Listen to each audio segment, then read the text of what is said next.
గన్నవరం మాజీ ఎమ్మెల్యే వల్లభనేని వంశీ 2 రోజుల police custody ముగిసింది. శుక్రవారం, శనివారం 2 రోజుల పాటు వంశీని కంకిపాడు పోలీసులు విచారించారు.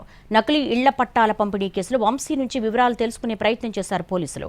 విచారణ తర్వాత వంశీని నూజివీడ్ కోర్టులో హాజరుపరిచి అక్కడి నుంచి సబ్ జైలుకు తరలించారు.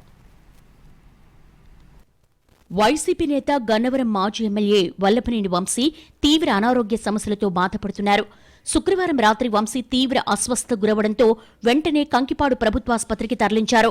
అర్ధరాత్రి నుంచి తెల్లవారుజాము వరకు అక్కడ చికిత్స అందించారు. ఆ తర్వాత వంశీని నేరుగా ఉదయం 7 గంటల సమయంలో మళ్లీ కంకిపాడు పోలీస్ స్టేషన్కు తరలించి మధ్యాహ్నం వరకు విచారించారు. ఈ సమయంలో కూడా మళ్లీ వంశీ మరోసారి అస్వస్థ గురయ్యారు.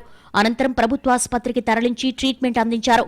తర్వాత నూజివీడు కోర్టులో హాజరుపరచగా అక్కడ కూడా వైద్య పరీక్షలు నిర్వహించారు. సీ క్యాప్తో శ్వాస తీసుకునే పరిస్థితి వచ్చిందని, బరువు కూడా 20 కిలోల వరకు తగ్గిపోయారన్నారు. మెరుగైన వైద్యం కోసం ఎయిమ్స్కు తరలించాలని కోర్టును కోరినట్టుగా తెలిపారు. వంశీకి ఏమైనా జరిగితే ప్రభుత్వం పతనమవుతుందన్నారు మాజీ మంత్రి పేర్ని నాని. ఆయనకి హైపోక్సియా ఉంది, ఆయనకి సీపాప్ మెషిన్ ఎయిడెడ్ బ్రీదింగ్. జైల్లో కూడా ఇప్పుడు ఆ మెషిన్ తోనే పడుకుంటున్నారు night. Post covid he has problems with his breathing issues అన్నమాట. సో అదే అడిగాము ఇప్పుడు కూడా. ఆవిడ హయ్యర్ హాస్పిటల్ కు రెఫర్ చేశారు జడ్జి గారు. బాపులపాడు నకిలీ ఇళ్ల పట్టాల కేసులో శుక్రవారం ఉదయం వల్లభనేని వంశీని కస్టడీలోకి తీసుకున్నారు పోలీసులు. విజయవాడ సబ్ జైలు నుంచి వంశీని ప్రభుత్వ ఆసుపత్రికి తరలించి వైద్య పరీక్షలు నిర్వహించి నేరుగా కంకిపాడు పోలీస్ స్టేషన్కు తరలించారు. 2 రోజుల పాటు వంశీని ప్రశ్నించారు. న్యాయవాది సమక్షంలోనే వంశీని పోలీసులు విచారించారు. విచారణ సందర్భంగా నకిలీ పట్టాలను ఎక్కడ తయారు చేశారు, ఎవరు తయారు చేశారు అన్న విషయాలను వంశీని పోలీసులు అడిగారు.